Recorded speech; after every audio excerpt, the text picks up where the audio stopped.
Moçada, a gente aqui de novo no trabalho, vamos lutando, que a guerra está terminando, tá? Nós estamos aqui para fechar essa quarta parte, esse quarto bloco com vocês sobre as nossas atualidades. Deixa eu só chamar a atenção de vocês para essa telinha aqui, ó, Instagram, Fernando Epitácio _, professor Sérgio Feitosa, prof. Sérgio Feitosa, tá? Bem aqui embaixo, moçada, acompanha a gente aí, para que a gente possa estar acompanhando as novidades que vão aparecendo, né, Sérgio? Com certeza, compartilhando com vocês o que acreditamos que é o mais importante e objetivo para que você possa acertar questões e aí realizar os seus sonhos de aprovação, de faculdade e tudo mais que isso envolver. Então, moçada, vamos embora. A gente vai falar agora o seguinte, pós-45. Pós-45 eu estou vivenciando uma Guerra Fria, a gente está vivenciando uma bipolaridade mundial, que a gente convencionou chamar de velha ordem mundial, né, na geopolítica. E aí a gente vai partir direto ao ponto, primeiro ponto fundamental, o ano de 1953. Ano de 1953 você vai ter aí, né, os nossos 70 anos. Em 53, cara, nós temos o Getúlio Vargas, né? E aí a gente vai lembrar da ideia do populismo. O Serginho falava populismo, trabalhismo, né, Serginho? Uhum. Então o Vargas, ele tem muito, né, essa questão do trabalhismo, do nacionalismo, do populismo. E aí, dentro dessa característica, né, nacionalista, ele vai, né, estabelecer um monopólio do petróleo no Brasil, a criação da Petrobras, que será quebrado esse monopólio com o Fernando Henrique Cardoso, né, nos anos 90. Mas também é preciso a gente lembrar, cara, a criação da SPVA, Superintendência do Plano de Valorização Econômica da Amazônia, que na verdade é o antecessor praticamente da Sudan, criado pelo Castelo Branco cearense. É interessante a gente lembrar que na terceira fase de ocupação da Amazônia vem um sinal de alerta do Dutra, para o Dutra, na verdade. O que os militares dizem, Serginho? É preciso que a gente observe com mais calma essa região da Amazônia brasileira. A Amazônia do Brasil está abandonada. E a Amazônia ela tem uma fronteira porosa, uma fronteira que, por conta da densidade da floresta e do despovoamento local, é uma área de alta vulnerabilidade. Então, a questão da Amazônia passa a ser encarada como uma questão de segurança nacional pelo Estado brasileiro. Então, ocupar a Amazônia era uma questão que urgia. E aí o Vargas cria a SPVA, que mais adiante os militares, em 66 com a Sudan, vão tentar estabelecer, né, essa integração da Amazônia. Eu gosto muito de usar uma frase que antigamente a gente usava muito, é preciso integrar para não entregar. O Plano de Integração Nacional de METS, através do sistema rodoviário e através da criação do INCRA, Instituto Nacional de Colonização e Reforma Agrária, que substituía o IBRA, Instituto Brasileiro de Reforma Agrária. E qual era a ideia? Era que a gente tivesse um processo de colonização dirigida para a Amazônia, dirigida pelo Estado, onde se povoaria áreas geoestrategicamente importantes para guarnecer a região. Então é nesse momento, é nesse período, que nós temos o primeiro pontapé para a chamada ocupação moderna da Amazônia brasileira. Lembremos que o Vargas vai se suicidar em 54, o projeto dele de um bipé nacional estatista. E aí vem Juscelino Kubitschek e o Plano Nacional Desenvolvimentista com um tripé econômico e a entrada exatamente das indústrias de bens duráveis. Bom, também em 53, um capítulo importante da história, pessoal, eu não sei nem se dizer, Sérgio, se ele se encerra ou se na verdade a gente só interrompe. A Paz de Pamunjom, ela marca uma história interessante, né? Que não é paz, não é um acordo de paz, é um cessar-fogo, é um armistício. Na verdade, o que acontece, né? Quando a Segunda Grande Guerra Mundial ela termina, o Japão é obrigado a desocupar a Península Coreana, que vai ser dividida entre as forças americanas e russas, a partir do paralelo 38 graus latitude norte, onde o norte, liderado por Kim Il-sung, vai se tornar comunista, aliada da União Soviética, tá? Com a capital em Pyongyang. E o sul, né, com capital em Seul, comandado por um cara chamado Syngman Rhee, liderado pelos Estados Unidos, capitaneado pelos Estados Unidos. Em 1950, a Coreia do Norte invadiu a do Sul, inaugurando a Guerra das Coreias. Tá?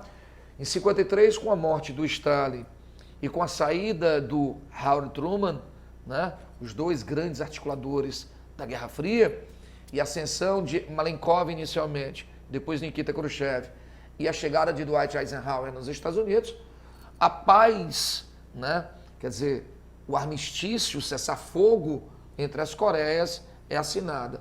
Lembrar que as duas Coreias, tecnicamente, continuam em guerra até hoje. Se você me permite, Fernandes, Permito, sim. a ascensão de Brezhnev, bem rapidinho, pessoal, ela vai estremecer muito as relações entre União Soviética e China, que entende que essa política do Khrushchev, tá? Do Khrushchev, não Brezhnev, Khrushchev, de apaziguar as relações, aproximar dos Estados Unidos, seria uma traição ao modelo stalinista do passado. Então a China aproveita para poder se projetar como uma liderança política dentro desse mundo socialista, né? Isso, inclusive a ruptura, eu acho que se eu não estou enganado, Serginho, em 61, né? Nikita Khrushchev, ele fala na desestalinização da União Soviética, ele critica o Holodomor, ele fala sobre o genocídio ucraniano, ele cede a Crimeia em 54 para a Ucrânia como um pedido de desculpas, ele constrói o Muro de Berlim em 61 e ele é destituído em 64, e aí entra o Leonid Brezhnev, que vai restalinizar todo o processo. Serginho, nos anos 50 também vai ficar fervendo nos Estados Unidos, né? Eu digo, retorna, né, para os Estados Unidos uma efervescência sobre a questão racial. Quando você fala de questão racial americana, o sul dos Estados Unidos, pela própria política de povoamento, de colonização, né, latifúndios, monocultores, cotonicultores, produção de tabaco voltada à Inglaterra, ele tinha uma sociedade escrava, né? E aí veio Abraham Lincoln, tá? E aí nós temos a questão, entre aspas, do fim da escravidão, né, nos Estados Unidos. Mas há o fim de uma escravidão em que essa ferida continua aberta e não cicatrizada. E nos anos 50 ocorre a efervescência, né? Você vai ver lideranças, Rosa Parks, Martin Luther King, Malcolm X, tá? E a questão dos direitos civis continua a ser uma ferida aberta nos Estados Unidos.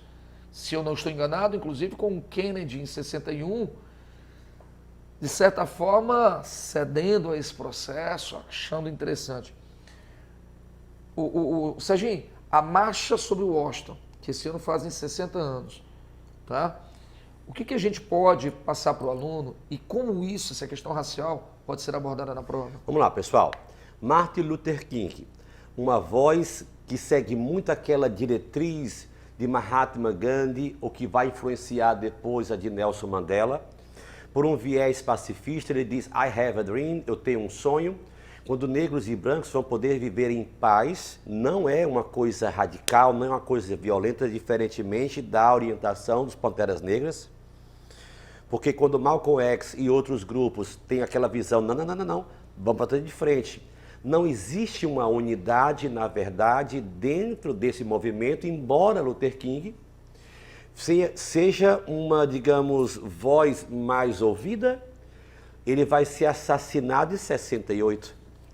De modo que, naquele momento em que Luther King, ele propõe essa, digamos, conquista, esse avanço, na verdade, nada mais atual.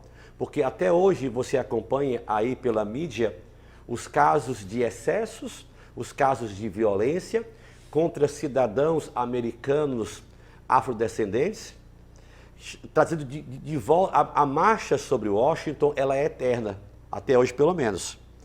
Porque quando você vê, né, esses episódios em que não apenas os direitos, mas a própria vida de cidadãos americanos negros é ceifada, de novo o povo às ruas.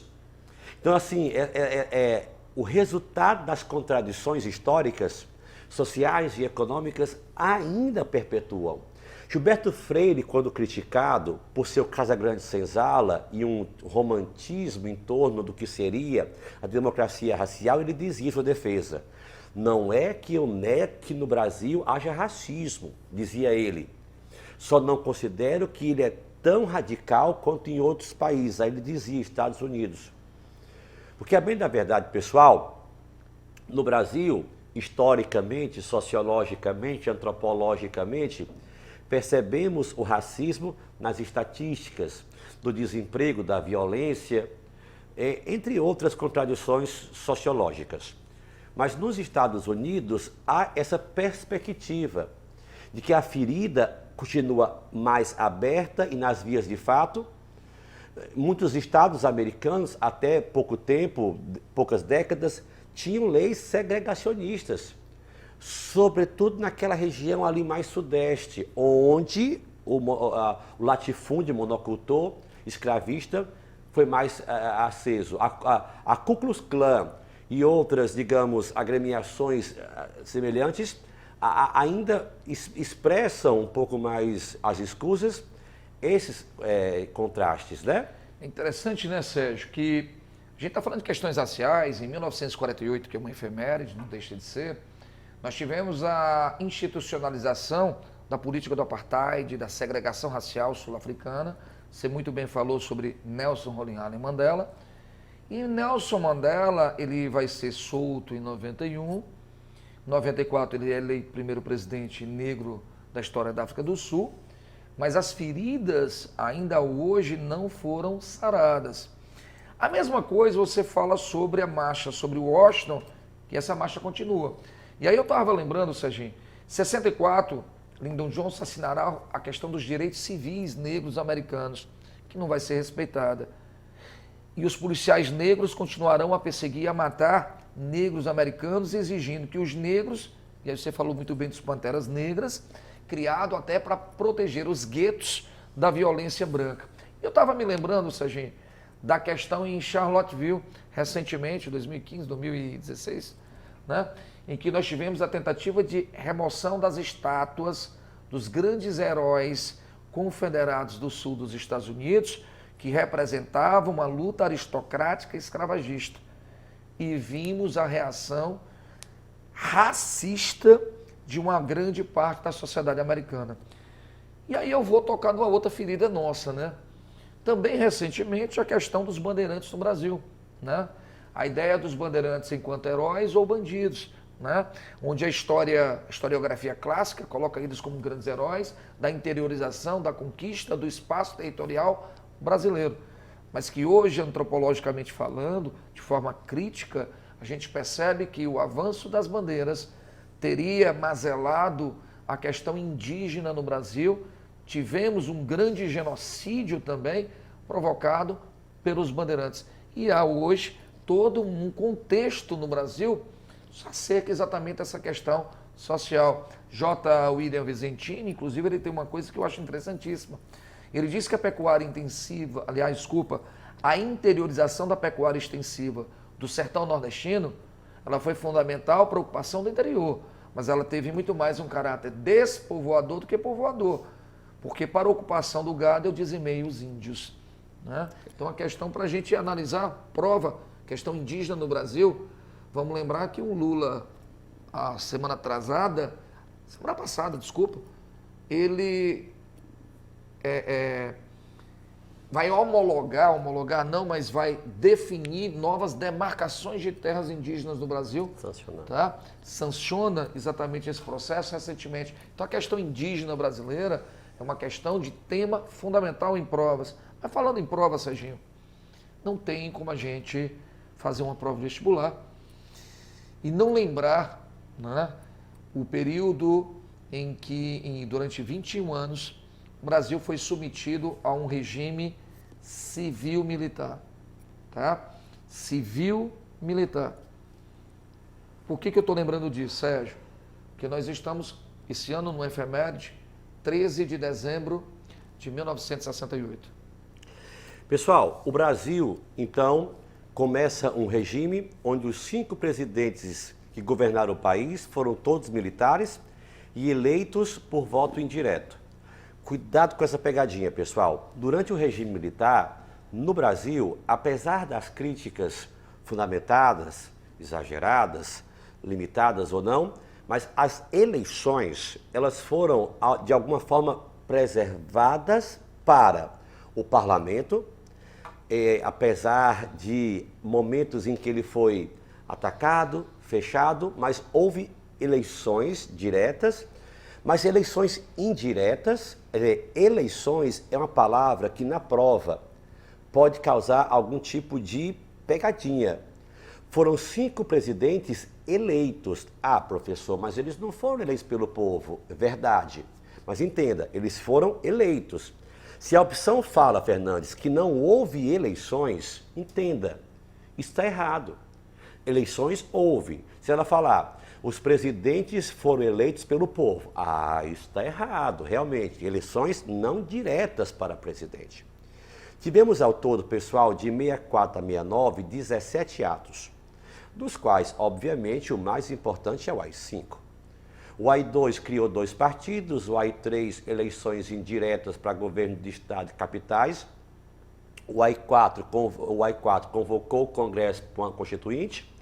E o AI-5, pessoal, é aquele que vai suspender por tempo indeterminado direitos e garantias constitucionais. A inviolabilidade do lar, entre outros, vai ser suspenso.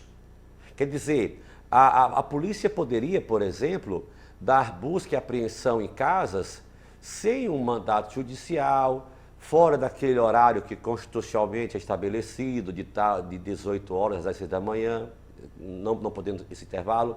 Então, pessoal, assim, para muitos houve um golpe dentro de um golpe. Fernandes dizia no outro vídeo que o plano Cohen foi um golpe dentro do golpe na era Vargas. Então, o AI-5 para muitos foi um golpe dentro do golpe no regime militar, civil-militar, porque os militares, pessoal, no regime militar, eles não eram, na verdade, muito, digamos, homogêneos.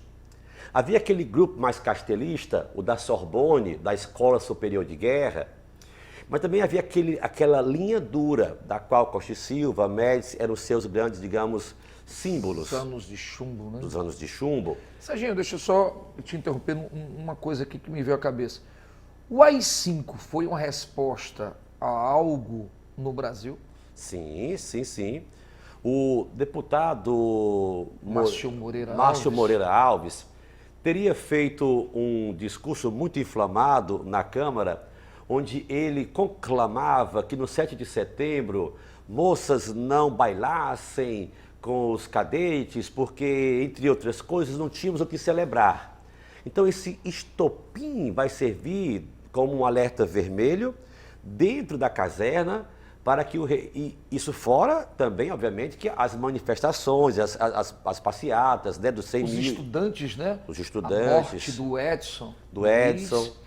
Sabe por que eu estou te perguntando isso, Serginho?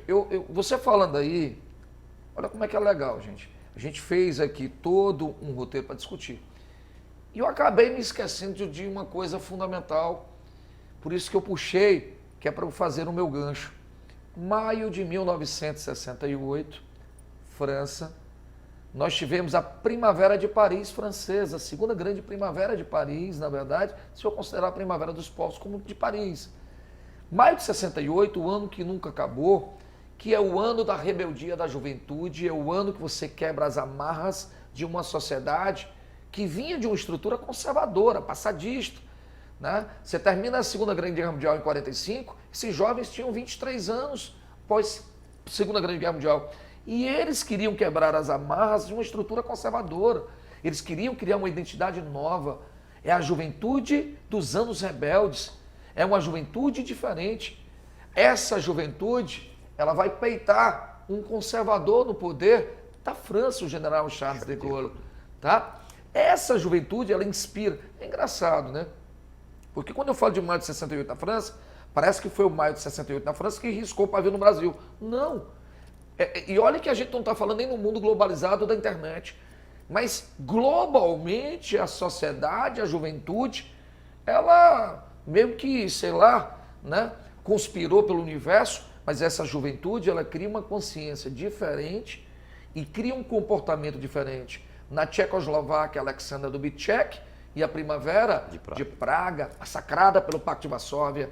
Nos Estados Unidos, Lyndon Johnson tenta sua reeleição, mas o movimento da sociedade diz o quê? Faça amor, não faça guerra. Tragam os nossos filhos de volta do Vietnã. É interessante, olha só, Estados Unidos, eu estou vendo um movimento efervescente na França, estou vendo um movimento efervescente na Tchecoslováquia, e a juventude no Brasil, ela também está quebrando o pau. a União Nacional dos Estudantes, e na cultura, o tropicalismo, né, Sérgio?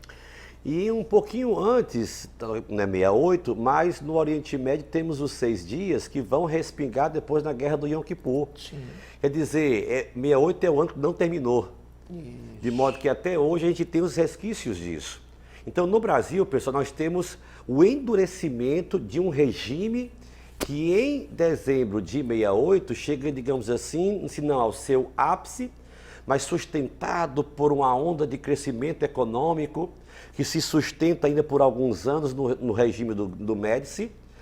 Isso aí, digamos, hipnotizado pelo tricampeonato de 70.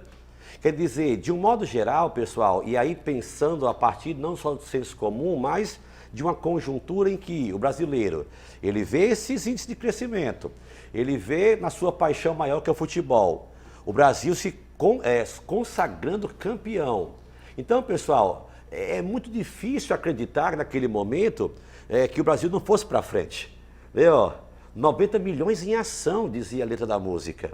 Né? Então, aquela seleção, que você sabe muito mais do que eu, porque é a sua praia, futebol, capitaneada por grandes nomes da seleção brasileira, trazia aquele ufanismo, mas que de alguma forma, por reflexos externos, a crise do petróleo, a guerra do Yom Kippur, de alguma forma, vão se refletir numa crise econômica mundial que vai respingar na crise do regime, de alguma forma, numa crise econômica que vai abater o regime militar.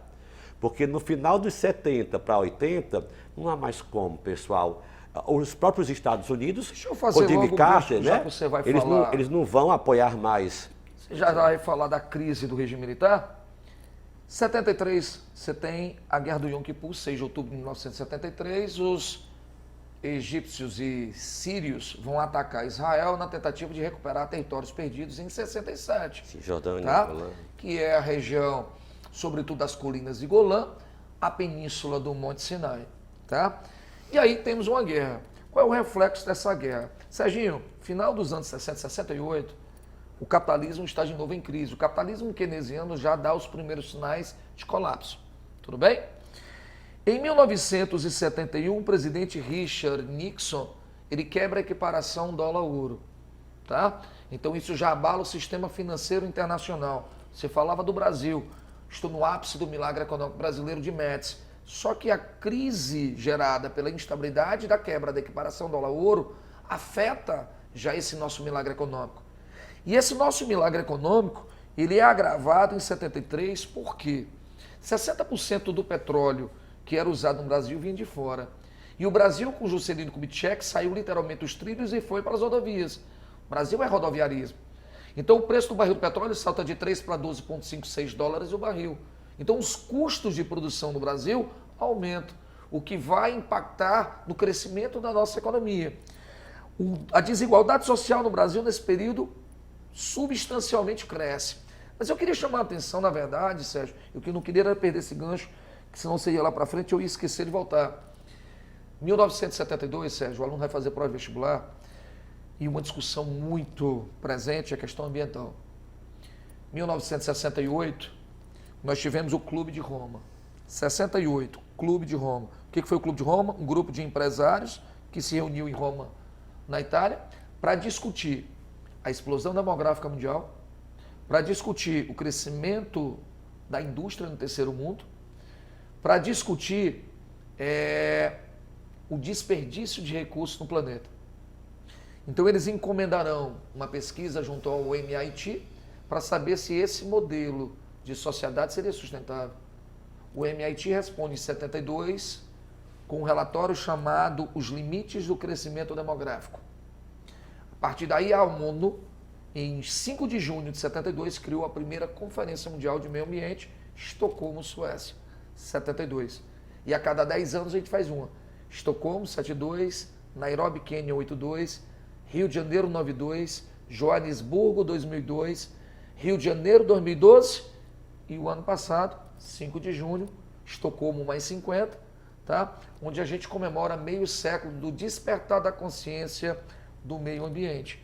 Tá? Então as questões ambientais passam a ser discutidas aí. E aí a gente fala da crise do petróleo e eu vou me lembrar do Proálcool. o desenvolvimento do etanol brasileiro no governo de Geisel. Tá? Qual era a ideia? Era reduzir a dependência do petróleo, produzindo petróleo na bacia de Campos e produzindo o etanol brasileiro, que vai desenvolver-se nos anos 80 com os motores de combustão a álcool, certo? Aí sim, a crise com o aumento do petróleo, a crise econômica mundial, a decadência, Chile adota o neoliberalismo, mas o modelo keynesiano está em crise, Margaret Thatcher, Ronald Reagan vão entrar na vibe. Jimmy Carter, ele é vítima de um final de período terrível, um final de período em que começa com um processo de impeachment contra Richard Nixon, o escândalo de Watergate, um péssimo governo e administração de Gerald Ford, o acordo de Camp David e a revolução iraniana do Ayatollah Khomeini e a invasão do Afeganistão por Leonid Brezhnev. Que vai levar a vitória do Reagan, né? Isso. Mas esse 73, pessoal, de que falava pouco Fernandes com a guerra de Yom Kippur, ele casa no outro extremo do planeta com o golpe no Chile.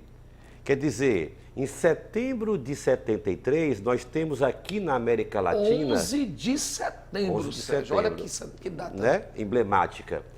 Então, a queda de um regime popular, eleito democraticamente, Salvador Allende e as reformas que ele vinha empreendendo não ameaçavam apenas os interesses locais, internos, de uma elite mais conservadora, que temia, de repente, a aproximação entre o Chile e Cuba. Cuba, na verdade, pessoal, naquele momento é uma grande apreensão, não apenas para os Estados Unidos, mas para o capitalismo que havia em toda a América Latina. Então, urgia que no Chile, do ponto de vista dessas elites mais conservadoras, houvesse uma ação imediata, que, aliás, pessoal, ela é até, digamos assim, contemporizada ou questionada por Friedrich Hayek, que, de alguma forma, não aceita ou não quer aceitar a ruptura institucional, mas que vai existir com Allende, com Pinochet, tá? Comandando não apenas a queda de Allende, mas a instituição de um regime extremamente fechado e neoliberal que se inaugura no Chile, né? Eu lembro, Serginho, que os chilenos, até hoje, não vão esquecer, evidentemente, que houve um atentado terrorista. O bombardeio ao Palácio de La Moneda foi numa terça-feira, 11 de setembro de manhã, o que nos lembra o 11 de setembro de 2001. 2001. A diferença é o ator principal terrorista. Se no 11 de setembro dos Estados Unidos nós temos um grupo islâmico capitaneado por Osama Bin Laden e o grupo da Al-Qaeda, terrorismo, aeroterror, como diria Eric Hobsbawm, o 11 de setembro tinha um ator chamado Richard Nixon, que vai financiar, através da CIA, uma ação coordenada em toda a América Latina para conter essa onda comunista. Que não foi só na questão do Chile, moçada. É muita ilusão, Sérgio. 59, Cuba. 64, você tem as Forças Armadas Revolucionárias Colombianas. Não lembro bem a data, mas os Sendeiros Luminosos no Peru. Lembremos da Frente Sandinista de Libertação Nacional da Nicarágua. Nós temos aqui no Brasil a União Nacional dos Estudantes e a Guerrilha do Araguaia.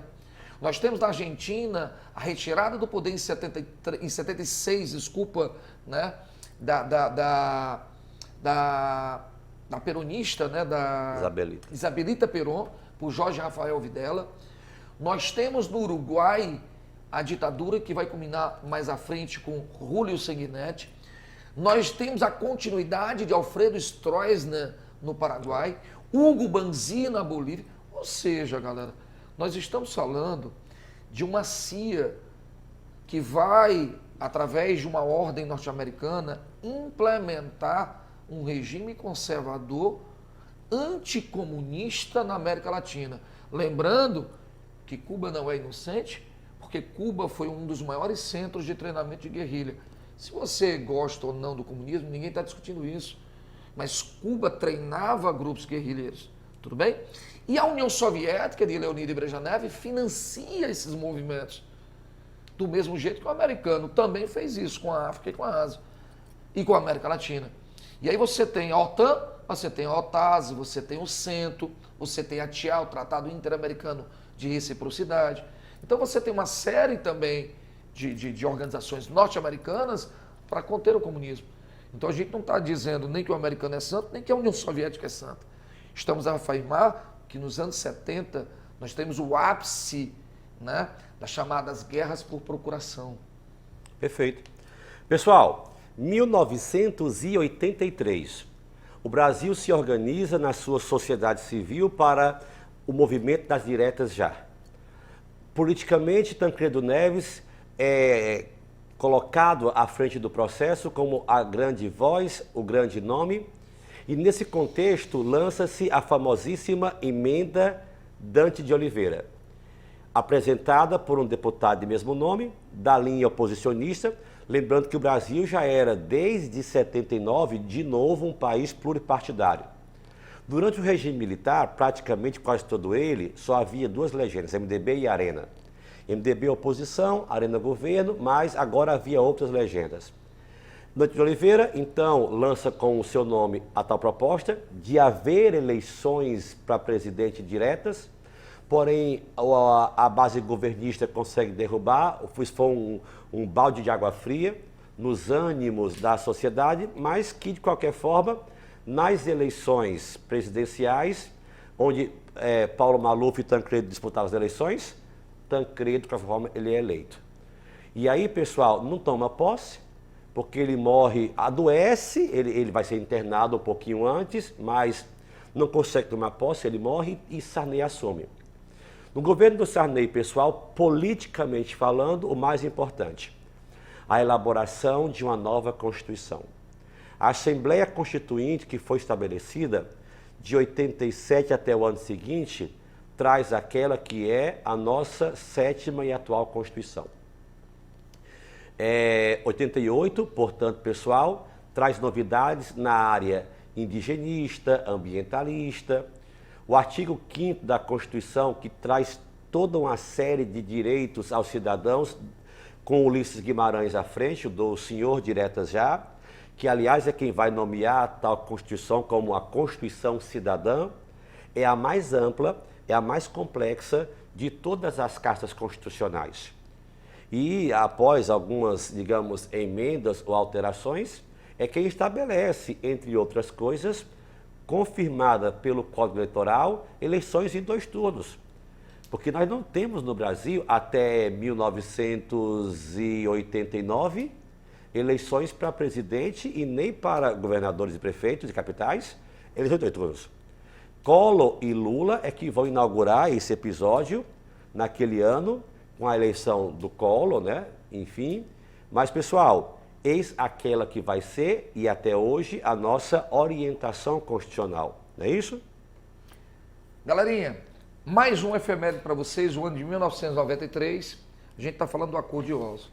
Galera, não se faz prova sem se entender um pouco sobre a questão entre judeus e palestinos, tá? 47, a partilha da ONU, né, que concedia terras aos judeus, um Estado judeu seria constituído com 56,7% da Palestina, um Estado palestino-árabe, com 42,6% das terras da Palestina, e 0,7% seria Jerusalém, uma área neutra.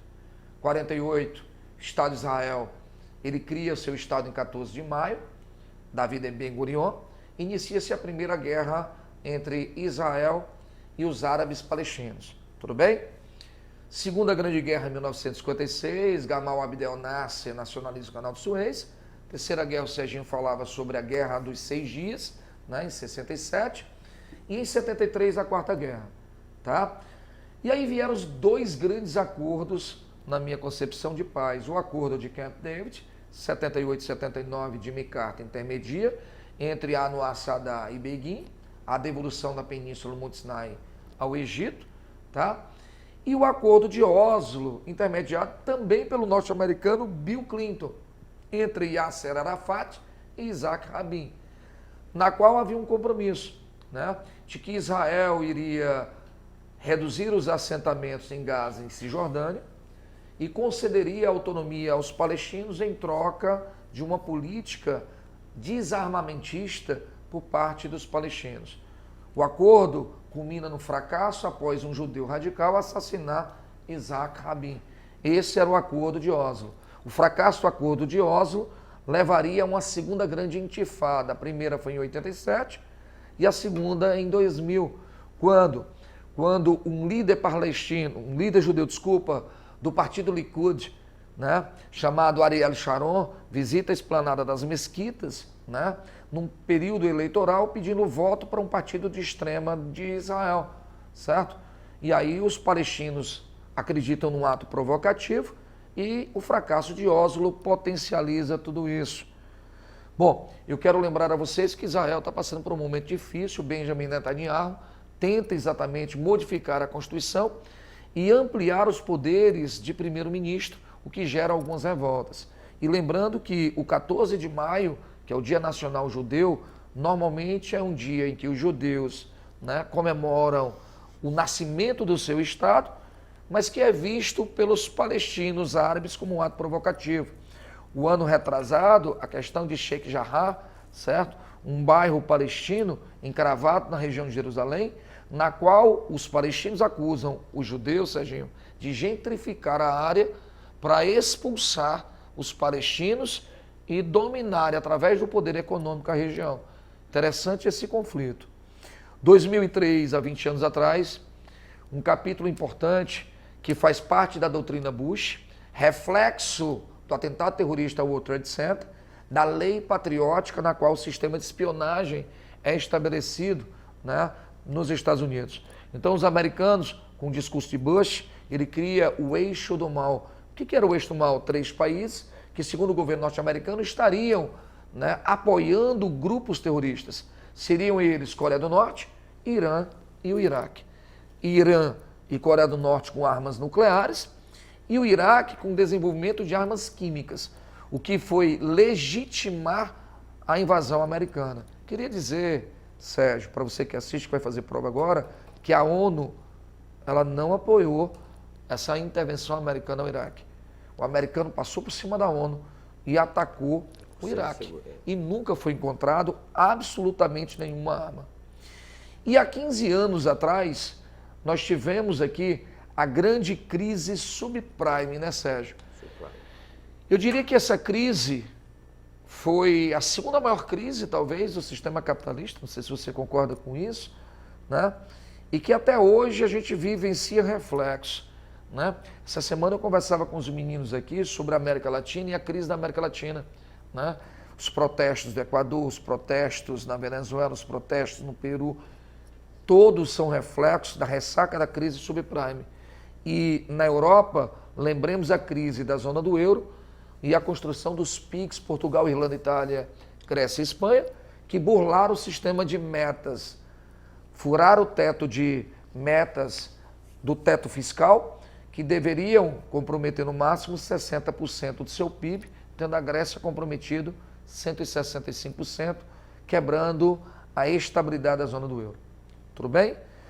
Serginho, mais alguma coisa que você tenha lembrado, alguma coisa? Não, eu acredito que, pessoal, essa crise do mercado subprime, na época em que aconteceu e afetou praticamente todo o mundo, coincidentemente, ela pega o governo Lula apostando numa política emissionista, consumista, anticíclica, de modo que aquilo, críticas à parte, teve efeitos imediatos positivos, o que deixa, porém, hoje em dia, apreensivos os analistas quando escutam o mesmo discurso, porque é uma outra conjuntura.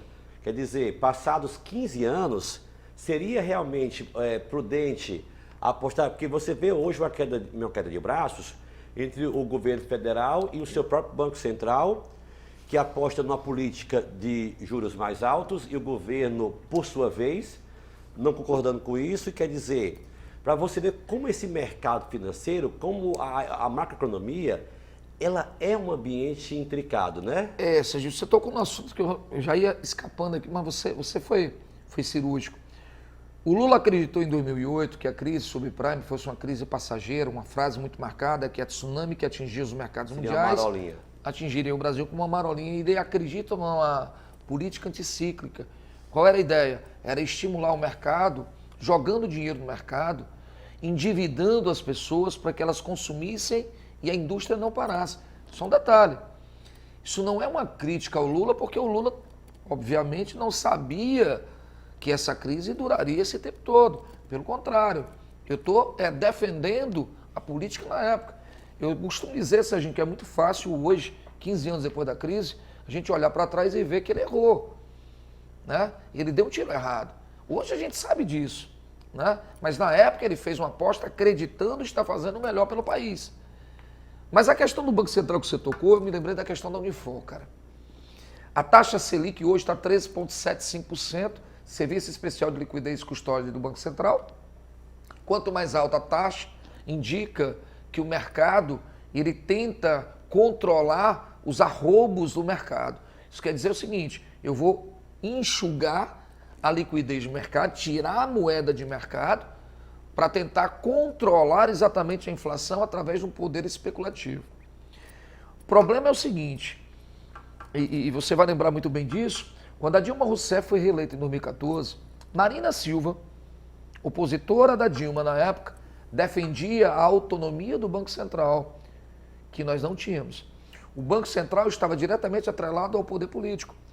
Então a última palavra sobre a Selic era do presidente. Na verdade, o COPOM, o Comitê de Políticas Monetárias do Banco Central, ele emitia um parecer técnico, o presidente do Banco Central apresentava ao presidente da República e a decisão última era do presidente. Por quê? Porque se a política econômica for ruim, o presidente é que leva a paulada. Então ele queria dar a última opinião. Mas recentemente foi concedida autonomia ao Banco Central. Então o presidente do Banco Central, ele vai tomar medidas, né, baseadas em laudos técnicos do COPOM, sem poder o presidente, nesse sentido, interferir diretamente. Então você tocou num assunto brilhante, que é a grande discussão do momento hoje entre o Lula e o Banco Central, que pode uma Unifor da vida, como já fez lá atrás, cobrar na prova dela. Bem lembrado, Serginho, bem lembrado. Serginho, mais alguma coisa? Não, gente, é isso. Fechamos aqui uma série de 4 vídeos, acreditamos que muito bem condensados, para que vocês possam ver e rever com calma, compartilhar, e aí aumentar a possibilidade de acertos em questões que vocês venham ao longo desse ano, aliás. Essa retrospectiva, entendam, é ao longo desse ano. Se vão tentar Unifor, Unicristos, US, Urca, FUVEST, Urca, Unicamp, que você pode compartilhar esses vídeos aí por todos os vestibulares e pelo Enem no Brasil afora, né? Só não como concorrente, né, Sérgio? Moçada, fica aqui o nosso abraço, nosso agradecimento a vocês pela atenção. Nosso desejo é que vocês possam aproveitar o máximo possível, façam suas anotações, desenvolvam seus mapas mentais para que você possa lembrar tudo isso que foi falado. Manda pra gente ter um mapa mental no nosso Instagram, para que a gente possa até publicar, né, Sérgio? Sim. Que é para ajudar a gente, né, Sérgio? Tá? Então, moçada, forte abraço a vocês, bons estudos, e a gente se vê mais adiante. Valeu!